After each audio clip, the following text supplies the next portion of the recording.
Today we are going to talk about something that, strangely enough, almost nobody outside infectious disease is talking about. And yet it is quietly reshaping healthcare all over the world. It is antimicrobial resistance.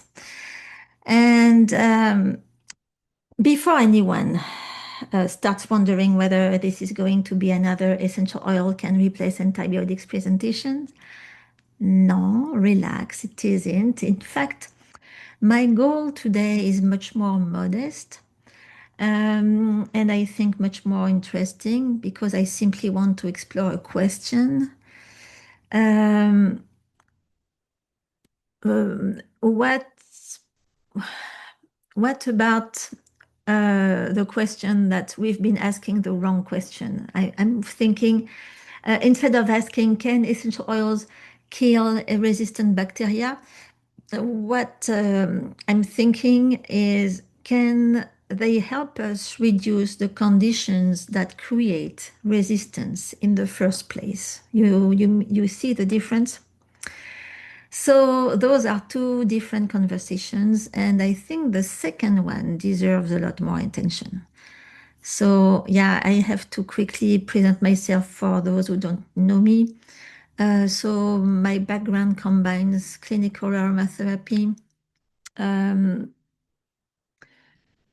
education, research. I've been teaching and practicing for more than 20 years now, and I'm currently NAHA Regional Director for France.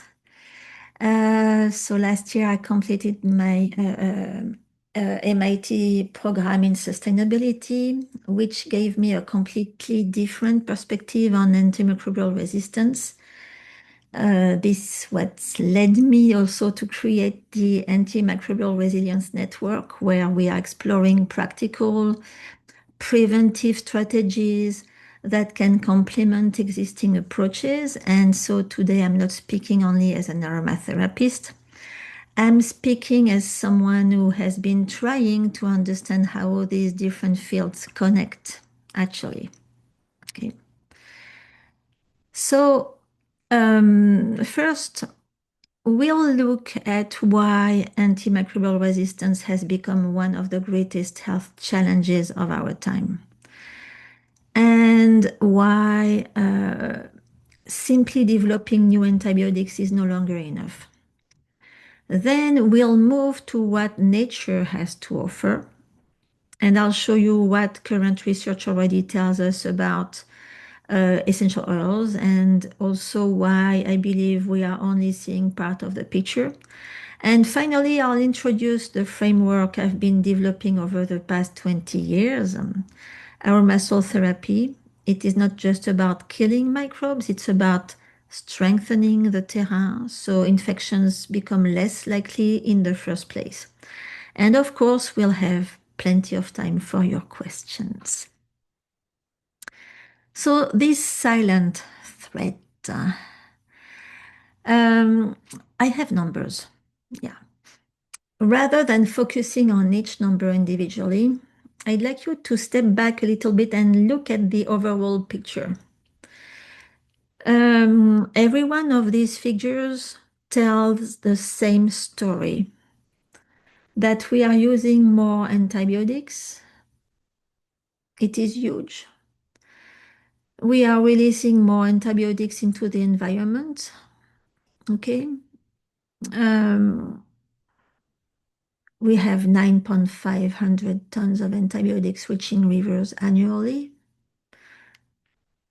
And it's exposing microbes to concentrations that are high enough to drive resistance. This is no longer just a clinical issue. It has become an environmental and global system issue. One thing jumps at the eyes, it's that the system is moving in the wrong direction. To me, I hope that you can also picture that kind of thing. So one of the biggest misconceptions is that antibiotics only exist while we are taking them. Eh ben, non. In reality, they have a life cycle. They begin in factories, they move through people, and eventually they end up in rivers, in soils, food, air, and back to us. Okay? And along that journey, they don't just kill bacteria, they create countless opportunities for bacteria to adapt, to exchange resistance genes, and spread antimicrobial resistance through the environment. In other words, antimicrobial resistance is inborn in hospitals. Hospitals are often where we discover it. The selection process has frequently been taking place long before in the environment. And this is pretty scary, I think. So here is what research shows, and the important message isn't to memorize these four mechanisms. It is to understand that once resistance begins to develop, biology does the rest. Bacteria don't keep resistance to themselves, they share it. And this is why resistance is not a property of one bacterium, it is a property of an ecosystem, and this is where we need to act. And when we speak about act, what are governments doing? For the first time, we are seeing a shift from treating resistant infections to preventing resistance from developing in the first place. The WHO has published global guidance on antibiotic manufacturing discharges. Europe has strengthened wastewater regulations. China has tightened technical standards for pharmaceutical production. So progress happens, but it is uneven. And many countries still lack binding standards. And some of the regions most affected remain the least monitored. So, in other words, governments are working to reduce environmental selection pressure. So, my question is, what can we do as healthcare professionals to reduce selection pressure at the individual level? I could have called nature the force, because to me, without nature, humans cannot survive a long time. Nature is never passive. Every time we apply pressure, biology responds, bacteria adapt, ecosystems adapt, evolution doesn't negotiate. The good news is that nature also provides many of the tools we need to restore balance. That's where essential oils enter the picture. So if part one was about the dark side of antimicrobial resistance, part two is about the force that has been with us all along, nature itself. So one of the reasons essential oils remain underestimated has nothing to do with biology. It has to do with methodology. An essential oil isn't a single molecule. It is a complex natural system whose composition depends on the species, the chemotype, the origin, the extraction process, and even storage conditions. Yet, many published studies fail to report this information. Imagine trying to evaluate a pharmaceutical drug without knowing its active ingredient, its concentration, or even its manufacturer. We could never accept that. Yet, that's often what happens in essential oil research.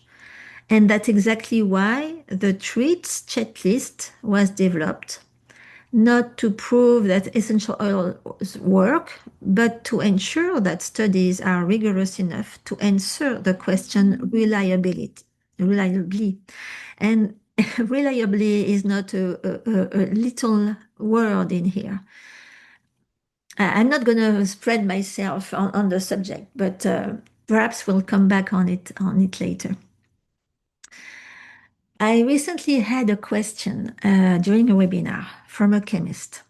Um, she was asking me how I plan to have everyone using essential oils, knowing that they are all dangerous. I was so surprised. The question shouldn't be, are essential oils dangerous? Water can be dangerous, oxygen can be dangerous, antibiotics can be dangerous. The real question is, which oil, at what dose, by which route, for whom, and for what purpose? Only us, aromatherapists, ask these questions, and we have noticed something important. It is that we have two major blind spots in healthcare. With antibiotics, we've underestimated their long-term ecological consequences, and with essential oils, we've underestimated their therapeutic potential because the evidence base is often too weak or too inconsistent. In both cases, our decisions are being limited, not only by biology, but by the quality of the evidence we produce. And if we continue to underestimate the risk of antibiotics and underestimate the value of essential oils, we will miss one of the greatest opportunities for antimicrobial prevention. So whatever we'll do, the future of antimicrobial resistance won't be decided only in hospitals or research labs. It will also be decided in every clinical practice, one preventable infection at a time, and I hope via personal wisdom. Wisdom. This is the reason why the greatest public health revolution may not begin in a laboratory. It may begin in millions of homes with wise women who know how to prevent infections before antibiotics become necessary. This is wisdom. Everything we've discussed so far has focused on the microbe, and I'd like to shift the focus on the host. Why do some women develop one infection after another, while others exposed to the same microbe remain healthy? In my experience, one of the most overlooked answers is the terrain. To me, at the source of most diseases, there is a chronic stress. And I often tell my students, remember, chronic stress makes you immuneless and brainless. Without the right immune power and the means to take the right decisions, how can we fight properly? I'd like to remind you all that chronic stress doesn't just affect your mood. It changes immune function, hormone regulation, sleep quality, microbiome, and ultimately our ability to resist infection. And we often focus on eliminating the pathogen, but we spend far less time protecting and rebuilding the conditions that make the body naturally resilient. I don't think there is one antibiotic or one drug able to teach the immune system how to recover, regulate the nervous system, or address the chronic stress that often made the infection possible in the first place. And this is why women especially have to find solutions for the whole family. And this is where I, as a woman, a wife, a mother, and a therapist, I believe essential oils become particularly interesting. They don't necessarily simply target microbes. They also interact with the nervous system, influence emotional regulation through olfaction, support the body's terrain. And that doesn't replace conventional medicine. It complements it in a preventive way, which is very smart. It helps us to use no or a lot less drugs. Okay. In my own clinical practice, I also work with dimensions that science has not yet been able to measure. But even if we limit ourselves to what has already been documented, essential oils remain remarkably interesting as multi-target preventive tools. To me, prevention has to go with education and power. Power, especially. And through the world, women make most day-to-day health decisions within the family. They decide when to monitor, when to wait, when to seek medical care, and often when to use or avoid antibiotics. If we want to reduce antimicrobial resistance, we cannot ignore the people making those decisions every single day. But making good decisions requires more than information. It requires calm.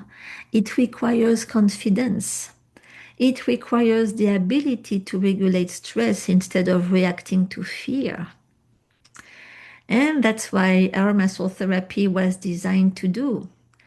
Not simply provide another essential oil protocol, but to help women become more resilient, more autonomous, and better equipped to make thoughtful preventive decisions for themselves and for the people they love.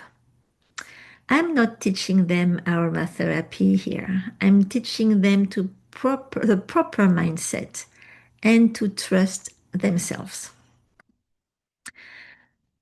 Public health doesn't begin in hospitals, it begins in homes. And in most homes, women are the first line of prevention. Like many women, I used to put myself last. My family came first, my work came first, everyone else's needs came first. By the time I took care of myself, I was already exhausted. And this is why I was so passionate about AromaSoulTherapy, because it changed that. Not because it gave me another protocol to follow, but because it made self-care simple enough to become part of everyday life. When using essential oils becomes effortless, something interesting happens. You stop waiting until you're sick enough to need treatment. You noticed the earliest signs of imbalance, you respond immediately, and very often the situation never progresses. Over time, this daily practice doesn't just help manage individual infections, it supports the nervous system, reduces the impact of chronic stress, and helps rebuild the body's resilience. That's the kind of prevention I'm interested in. AromaSoulTherapy isn't about replacing medicine. It doesn't need medicine. Actually, it's about reducing the number of times medicine becomes necessary. Personally, I don't remember the last time I had the need to visit a doctor. And most of my students are in the same situation. So if today's presentation resonates with you, I'd be delighted to take you further. Today, my goal wasn't to teach you a technique, it was to help you see antimicrobial resistance through a different lens. If you now believe that prevention deserves a much bigger place in healthcare, the next question becomes, how do I actually build that resilience in everyday life? Because prevention isn't something you do once a year, it is a daily habit. And that's where the real power lies. And so in my next webinar, I'll show you the simple daily practice I've developed over the last 10 years. And it's going to be interesting to see how you react to that and what are your comments about it.